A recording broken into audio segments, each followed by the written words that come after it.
Perkenalkan, saya Non Aya dan hari ini kita akan membahas topik yang sangat menarik nih teman-teman Jaksel, yakni program penanggulangan banjir di Jakarta Selatan. Nah, untungnya hari ini saya tidak sendirian, saya hari ini kedatangan tamu-tamu spesial.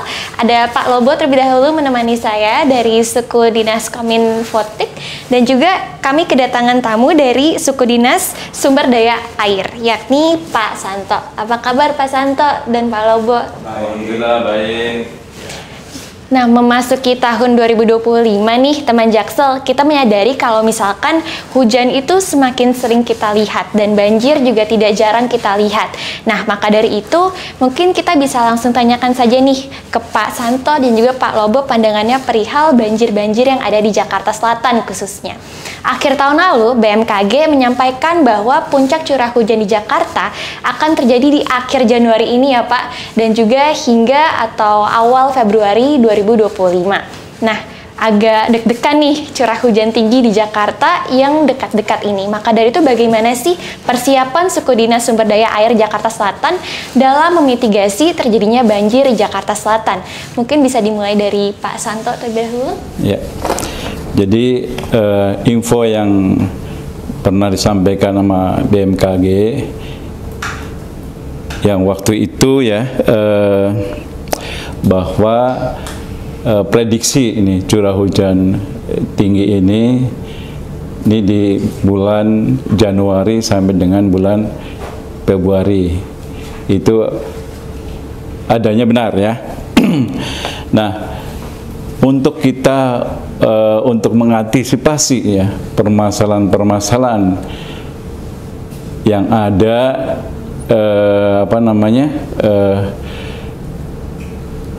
masalah banjir ini khususnya di Jakarta Selatan ya. Ini kita ada beberapa hal ya, yaitu kita harus memastikan nih sarana pengendalian banjir yang ada di Jakarta Selatan. Di antaranya kita ada stasiun pompa stasioner, ada pompa mobile ya, termasuk juga ada pintu air, genset, panel, dan dapat berfungsi dengan baik. Nah, maka dari itu ini perlu banget ya kita antisipasi supaya ini tidak terulang lah seperti pada tahun 2020. Karena ini prediksi dari BMKG ini curah hujan ini cukup tinggi ya. Jadi antara 300 sampai 500 mili ini. Ini waktu kejadian 2020 semua wilayah ini semua tergenang. Nah, makanya kita juga selalu berusaha nih ya. Ini perbaikan masalah kalau bila ada nih pompa-pompa kita, baik pompa stasioner maupun pompa mobile yang mengalami kerusakan, tentunya kita akan segera melaksanakan perbaikan ya. Di samping itu juga kita melakukan penataan, peningkatan saluran baik yang sifatnya pembangunan maupun pemeliharaan ya. Ya, salah satu contoh kita pada kawasan-kawasan yang rawan genangan ya. Jadi kita salah satunya contoh ya yang udah kita laksanakan yang kawasan yang sering tergenang ya, diantaranya waktu itu ya yang udah kita kerjakan. Ini ada saluran di Karangtengah ya, di Karangtengah, termasuk di Asembaris, ya, termasuk RA Kartini, terus Abdul Malik ya, termasuk Denpasar, dan juga ada yang di Kalibata. Ini semuanya udah kita laksanakan ya, dan juga ini sudah ada hasilnya lah ya. Salah contoh yang di RA Kartini. Jadi di RA Kartini ini, RA Kartini Lebak Bulus ya Pak? Ya, ini ada 3 RW. Pokoknya setiap curah hujannya di atas 150, ini 3 RW selalu banjir. Terjadi banjir. Nah, alhamdulillah sekarang sudah tidak ada genangan di sana ya. Jadi infrastruktur yang sudah dibangun itu ternyata berdampak bagus untuk masyarakat ya. Ya. Nah, ternyata jadi bisa mengurangi banjir ya. Ya termasuk juga di yang Karangtengah ya. Karangtengah. Ya, terutama di BKI. Nah, di BKI ini sendiri setiap hujan ya sebelum kita tanganin ya, ini pasti akan terjadi genangan. Dan alhamdulillah kita sudah kita kerjakan ya. Alhamdulillah sekarang udah gak kedengeran lah bahwa komplek itu ya terjadi banjir ya. Terus yang komplek Denpasar ya mudah-mudahan yang udah kita selesaikan juga, mudah-mudahan ini bisa kita mengurangi permasalahan-permasalahan baik genangan maupun banjir yang ada di Jakarta Selatan. Nah kan tahun 2024 Suku Dinas Sumber Daya Air sepertinya banyak membangun infrastruktur penanggulangan banjir itu Pak, seperti yang Bapak sebutkan tadi itu. Nah kan ada berarti akan mengurangi beberapa titik banjir yang selama ini sebelumnya banjir, karena sudah selesai tahun 2024, berarti tahun 2025 ada yang bernapas lega nih Pak gitu.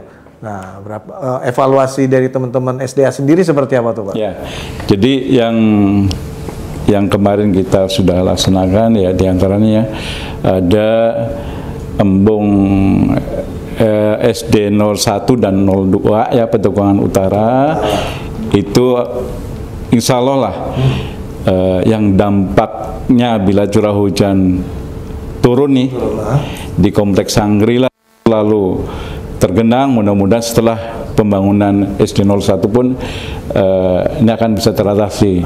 Ya. Amin, mudah-mudahan ya. Amin. Ya. Termasuk itu juga kita di Embung Pemuda 1 ya. Embung Pemuda 1 ya, di Jagakarsa. Jagakarsa. Nah, itu kita juga lengkapin dengan pembangunan saluran PHB babakan atas dan bawah. Kita laksanakan dan mudah-mudahan ini bisa mengurangi permasalahan banjir di sekitar kawasan Slengseng Sawah itu. Ya, di samping itu juga kita ada kegiatan yang sifatnya katalog salurannya. Ini banyak lokasinya. Ya di antara itu ada di Setiabudi, ada di Tebet, ada di Jagakarsa, hampir di masing-masing kecamatan itu kita laksanakannya. Berarti sudah banyak titik jalan yang selama ini tergenang atau banjir itu akan terbebas dari ini ya Pak ya? Ya minimal kita bisa mengurangi lah permasalahan banjir ya. Ya. Jadi warga yang kayak biasanya lewat asam baris ya sudah nggak was-was lagi lah. Tetap ya kalau genangan 1-2 cm ya mungkin lah ya. Ya makanya saya kan pulang alami sendiri ya.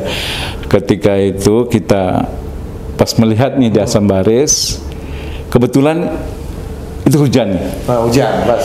Itu dalam tempo 20 menit ya. Itu ketinggian udah sekitar 30 cm. Ya 30 cm. Nah, mudah-mudahan ini setelah kita saluran dibangun ya Pak? Iya, sebelum Cukup menarik ya Pak, saya juga waktu itu sempat SMA di SMA 8 Jakarta. Nah dulu kan mungkin sering banjir, tapi sekarang juga udah semakin diperbaiki ya Pak. Jadi itu juga sangat menarik, ternyata dari pemerintah banyak sekali tindakan yang telah dilangsungkan seperti perbaikan pompa rusak dan juga perbaikan saluran ya Pak. Baik, pertanyaan berikutnya nih Pak. Saya penasaran, dan sepertinya banyak banget nih dari teman Jaksel yang penasaran juga. Topografi di Jakarta Selatan kan cukup tinggi ya Pak. Tapi kenapa sih sekiranya tetap terjadi banjir? Itu alasannya kenapa ya Pak? Oke ya, sebenarnya gini, kalau kita sama-sama cermatin ya bahwa kawasan Jakarta Selatan ya, ini pada umumnya ya adalah terjadi pada dataran banjir. Artinya gini loh, mereka yang sering kebanjiran itu rata-rata yang posisinya di pinggiran kali. Ya, pinggiran kali. Makanya ketika curah hujannya tinggi ini, yang tadinya nih penampang basa kali mampu untuk menampung, tapi karena curah hujannya tinggi, ini akan luber ya, ke samping dan ke kiri nih. Kiri ke kanan. Gitu. Ya, kiri kanan. Makanya di kanan kiri ini kan banyak nih rumah-rumah nih. Baik yang apa namanya, yang ada punya suratnya, sertifikat, ada pun yang tidak punya surat. Ya, itu. Ya, memang Pak, sekarang kan sudah aktif pengurukan kali itu Pak, pengurukan sungai ini. Seperti apa, berjalan setiap hari atau seperti apa nih Pak? Kalau kita pengerukan ya akan kita lakukan setiap hari lah. Nih contoh nih ya, kita di Dharma Jaya, Pasar Jagal ya. Kita agak sana, Mampang ya, ya Pasar Jagal. Ini yang selama ini kalau hujan sedikit aja nih, ini pasti tergenang nih. Karena saya ngalamin juga pas kebetulan hujannya cukup deras, itu hampir sepinggang orang dewasa. Ya. Nah sekarang kita udah mulai melakukan pengerukan. Kita rencananya lahan Dharma Jaya itu kita ambil nih, ya, diambil nih buat embung. Jadi supaya nih air yang dari sekitar kawasan itu bisa ditampung di waduk embung Dharma Jaya. Nah ini kita akan berlanjut dari pengerukan ini, nanti akan kita laksanakan pekerjaan fisiknya, termasuk kita juga akan kita buat landscape-nya. Kenapa harus kita buat landscape? Jadi kita buat embung itu ya, ini fungsi utama kan untuk pengendalian banjir kan? Nah fungsi yang lain diantaranya nih, masyarakat bisa melakukan jogging track lah ya, olahraga di situ lah. Nah, supaya ini warganya banyak yang berkunjung, yang rencana kita akan laksanakan ini, yaitulah kita lengkapi dengan landscape. Biar apa? Ada daya tarik lah, ada daya magnet deh. Nah, karena ini udah apa ya, udah terbukti lah ya. Salah contoh ya di Brigip. Waduk Brigip. Waduk Brigip. Itu rame Pak. Rame banget. Ya, rame. Termasuk Joe Jakarta. Dan di samping itu juga yang baru kita lihat nih, Embung Pemuda. Ya. Jadi yang tadinya masyarakat mau melaksanakan olahraga lah. Harus ke GBK, ini cukup bisa di situ. Di dekat rumah ya. Ya, makanya fungsi utama sebenarnya untuk pengendalian banjir. Tapi yang kedua itu bisa dimanfaatin sama masyarakat untuk itu olahraga. Kalau di Pasar Jagal itu Pak, itu Kali Mampang atau Kali Krukut sana? Kali Mampang. Nah kalau berarti Kali Mampangnya nanti juga akan diperlebar atau seperti apa tuh Pak? Jadi kita ini prioritas pertama kita buat embung dulu Pak. Embung dulu. Di samping itu juga nanti kita akan lengkapin dengan ada pompa di sana. Gitu. Kapan mulai itu Pak? Pembangunan embung di Dharma Jaya Pasar Jagal? Nah sekarang ini kan masih proses pengerukan nih ya. Jadi nanti setelah pengerukan, insya Allah sih bulan Februari ya. Ini fisik insya Allah udah bisa masuk lah, mudah-mudahan bisa kita laksanakan sesuai dengan rencana lah. Karena memang ini benar-benar ditunggu-tunggu sama masyarakat sekitarnya, Pak. Betul, Pak. Ya. Itu kalau udah banjir, wah udah repot tuh Pak di jalan situ. Nggak bisa lewat sama sekali dah. Biasanya gitu. Komplain saja biasa di medsos tuh. Ya seperti itu, Pak. Banyak banget ya teman-teman Jaksel solusi dari pemerintah, tapi berikutnya saya penasaran sih Pak Santo, kira-kira apa saja sih faktor yang mempengaruhi banjir Jakarta Selatan? Apakah perilaku masyarakat atau ada hal-hal yang dapat kita lakukan untuk mitigasi banjir juga nih Pak? Ini faktor yang menyebabkan banjir emang benar ya, karena gini loh, ini kan contoh lah. Trase, ini contoh di Krukut ya, yang kebetulan di sini. itu idealnya adalah penambang basahnya itu adalah 20 meter. Tapi ya, fakta di lapangan ini ada yang lebarnya itu antara 2 sampai 3 meter. Ya, Petogokan. ya petogokan. Dan itu juga ada rumah yang di posisi yang paling sempit itu sertifikat. Wah. Sertifikat. Nah, kalau seandainya ini bisa trasenya sesuai rencana yang ada, insya Allah sih kawasan Kemang insya Allah bisa teratasi. Ya, namun demikian, karena di pinggiran kali sudah banyak rumah-rumah bangunan ini agak sulit untuk kita untuk menertibkan. Makanya kemarin kita sempat diskusi ya, bagaimana nih cara kalau memang ada isi pengembang lah membantu kita. Karena kalau lewat APBD ya, ini kan harus, kalau normalisasi harus ada tahapannya nih ya, supaya terasa ideal lah ya. Ini kan harus ada proses pembebasan lahan. Nah, proses pembebasan lahan itu kan tahapannya lumayan panjang. Nah, supaya ini bisa mengekat supaya nggak panjang itu ya mungkin dari pihak pengembang nih untuk membantu masalah penanganan banjir. Berarti perlu kerjasama dengan pengembang juga. Betul, ya? betul. Baik.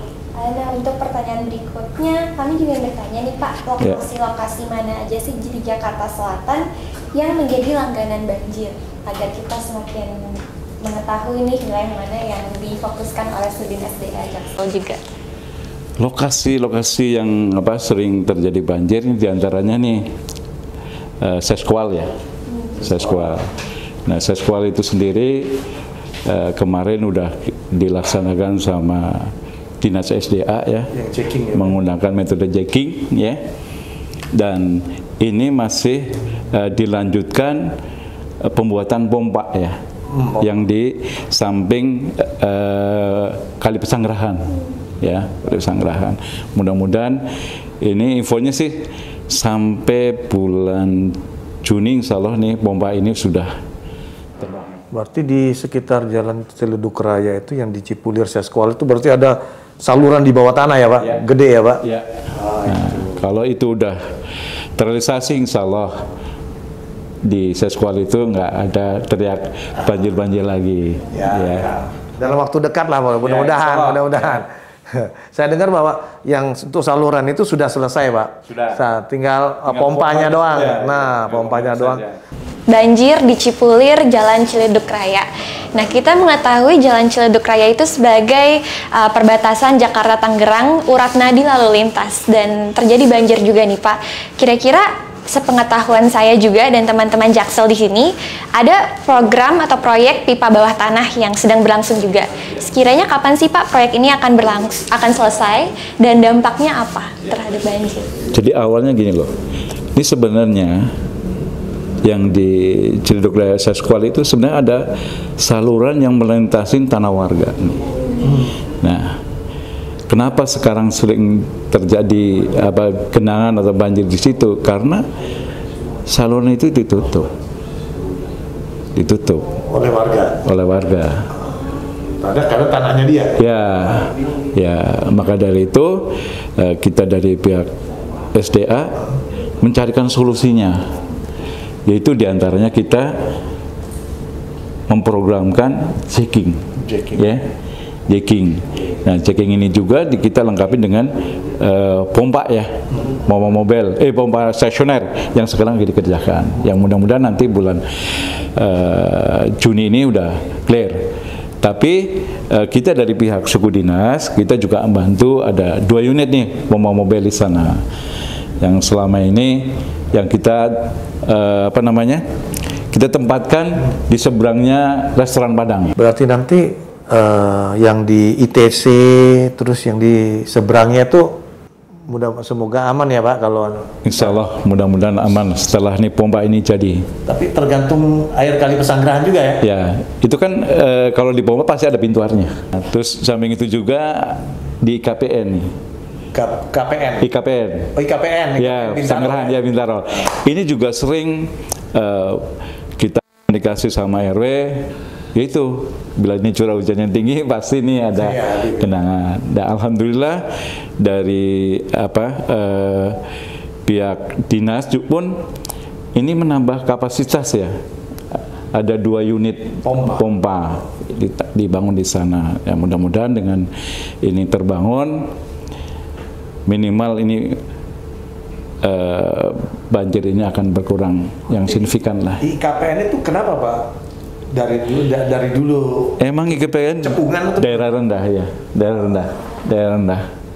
Jadi satu-satunya cara adalah ya pompa. Iya, pompa. Langsung ke kali Pesanggerahan. Langsung ke Pesanggerahan. Di samping itu juga kan itu kali Pesanggerahan sebenarnya kan kewenangan punya pusat ya. Ya. Nah makanya kan ada yang tanggul-tanggul bocor, ya kita infokan lah kepada balai besar nih supaya biar dampaknya nggak ke masyarakat nih, karena masyarakat kalau ngelihat nih tanggulnya bocor nih, dia akan ketakutan pasti, gitu. Supaya bisa gimana caranya bisa memberikan rasa nyaman nih terhadap masyarakat ya, salah satunya ya itulah komunikasi kita dengan kementerian pun harus jalan. Jadi posisi air di Kali Pesanggerahan lebih tinggi dibanding ini perumahan Kali IKPN itu Pak. Wah, ya kalau jebol repot itu. Berarti ternyata harus ada koordinasi juga ya Pak dengan kementeriannya juga. Nah cukup menarik nih Pak. Dan Pak Santo, Pak Lobo, selain itu kalau banjir juga sering terjadi atau dapat kita lihat di jalan raya juga ya. Jadi mengganggu para pengguna jalan atau bahkan membuat macet juga nih Pak. Kira-kira seperti di jalan TB Simatupang, sebenarnya apa sih yang terjadi dengan sistem drainase kita Pak? Oh ya, terima kasih ya. Jadi yang terkait TB Simatupang nih, karena saya ngalamin sendiri nih, ya.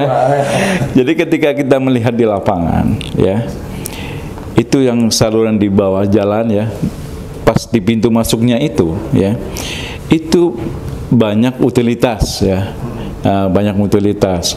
Di samping itu juga, ini ada sampah-sampah yang numpuk nih. Waktu itu ada kursi, ada ban mobil yang nyangkut di utilitas. Nah, makanya kita sampaikan kepada pemilik utilitas supaya ini untuk dibenahi. Ya, masalah kalau ini dibiarkan saja, ini akan berulang. Ya, akan berulang.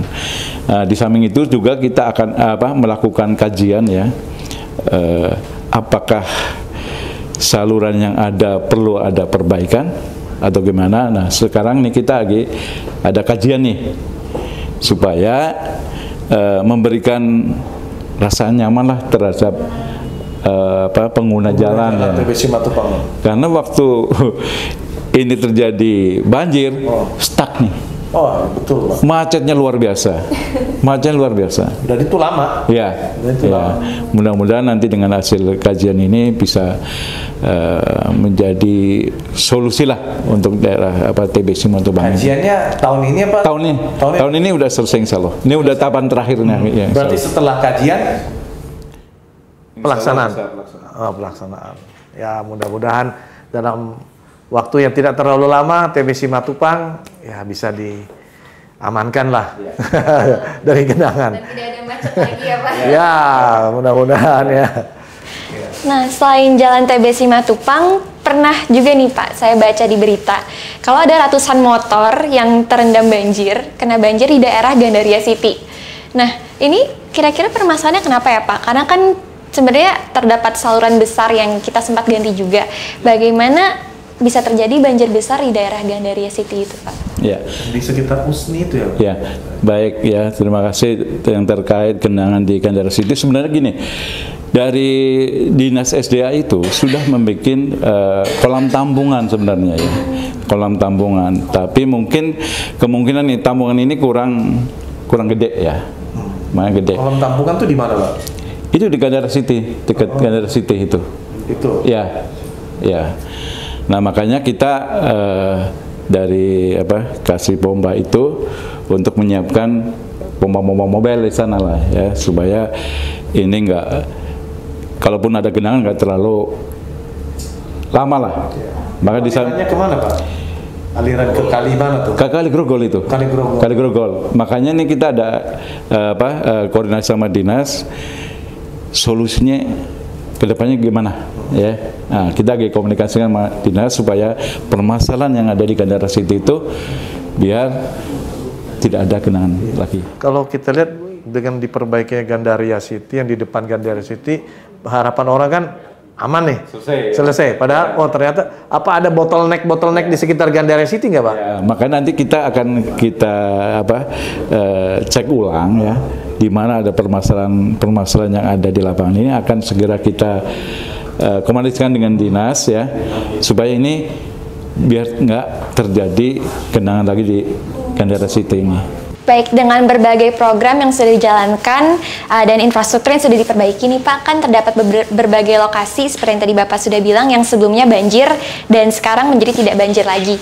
Nah, sekiranya lokasi itu apa saja ya Pak, dan target Bapak di tahun 2025 ini seperti apa untuk menyelesaikan titik-titik banjir lainnya? Jadi tadi udah saya sebagian gue sebutin ya, ya Karangtengah, Komplek Denpasar, era Kartini, terus apa lagi tuh ya Seskoal, termasuk Seskoal, Asembaris, ya, terus Kalibata. Kalibata. Iya. Nah, untuk yang kedepannya ya, nah yang kedepannya kita yang mau dilaksanakan tahun 2025 ini yaitu Embung Pasar Jagal ya. Embung Pasar Jagal itu ya, yang punya tanahnya Dharma Jaya. Alhamdulillah ada dari pihak Dharma Jaya bisa legowo lah memberikan lahannya ke kita nih. Makanya kita kita buatkan embung pengendali banjir ya kita ngucapin banyak terima kasih lah kepada Dharma Jaya yang udah memberikan kita lahannya, karena ini untuk kepentingan benar-benar kepentingan masyarakat banyak ya mudah-mudahan ini bisa kita relasikan semuanya lah. Nah, termasuk nih yang embung-embung yang sudah jadi nih, supaya ada daya tarik atau daya magnet ya, makanya kita lengkapi dengan landscape. Nanti bolehlah akhir tahun Pak Lombok bisa lihatlah Embung Pemuda, Embung Joy, Lapan Merah, termasuk yang Pasar Jagal. Bisa dilihat. Wisata embung ya Pak? Bisa ya? Bisa. Ya. Jadi kalau di Pasar Jagal itu Pak, di embung yang nanti akan dibuat itu luasnya berapa Pak? Dan juga mungkin bisa menampung berapa kubik air ntar? Itu kalau nggak salah ya sekitar hampir 4.000 ya. 4.000 iya. kubik. Iya. 4.000. Lumayan lah untuk menampung aliran yang dari atasnya ya. Saya ada pantun nih untuk teman-teman Jaksel dan juga untuk Bapak Santo dan juga Bapak Lobo. Langsung saja ya Pak. Langsung. Musim hujan datang menyapa. Cakep. Air mengalir ke sana kemari. Cakep. Artinya. Mari bersama atasi banjir kota agar Jakarta aman dan lestari. Ya. Mantap. Nah, sekian podcast Bincang Jaksel kita hari ini. Kita belajar banyak banget, termasuk meskipun dari pemerintah sudah banyak sekali langkah yang akan diambil pada tahun 2025, tidak kalah pentingnya juga peran bagi kita masyarakat untuk melakukan hal-hal yang sederhana seperti buang sampah pada tempatnya. Nah, teman-teman Jaksel, kita tunggu ya di episode podcast Bincang Jaksel berikutnya. Terima kasih Pak Santo dan Pak Lobo atas waktunya. Dan jangan lupa untuk terus menonton podcast Bincang Jaksel ya teman-teman.